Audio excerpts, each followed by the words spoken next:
Planter ફેશિયાટિસ વિશે જાણ્યા પછી હવે આપણે જાણીશું કે પ્લાન્ટર ફેશિયાટિસની સારવાર શું હોય છે.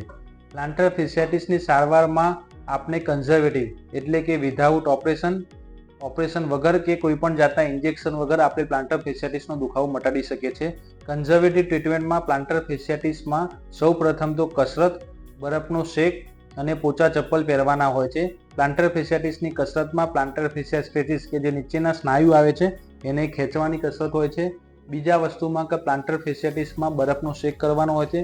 દિવસમાં 2 થી 3 વખત કસરત અને બરફનો શેક કરવાથી પ્લાન્ટર ફેશિયાટિસમાં રાહત મળતી હોય છે. અને જ્યારે પણ ચાલવામાં આવે ત્યારે કોઈપણ જાતના સ્પોર્ટ શૂઝમાં આ રીતના સિલિકોન પેડનો આપણે ઉપયોગ કરી શકીએ છીએ. આ સિવાય કોઈપણ જાતના કેલ્શિયમ કે વિટામિનની કમી હોય તો કેલ્શિયમ અને વિટામિનની ગોળી લઈ શકાય છે. પેઇન કિલર એટલે કે દુખાવાની ગોળી માત્ર ને માત્ર જ્યારે દુખાવો થાય ત્યારે લેવાની હોય છે. દુખાવાની ગોળીથી કોઈપણ જાતનો દુખાવો પરમેનન્ટલી મટતો નથી, એ ટેમ્પરરી સોલ્યુશન જ છે. એટલે કે દુખાવાની ગોળીથી આપણે 1 કે 2 મહિનાનો કોર્સ કરવાથી પ્લાન્ટર ફેશિયાટિસનો દુખાવો મટે તે વાત તદ્દન ખોટી છે.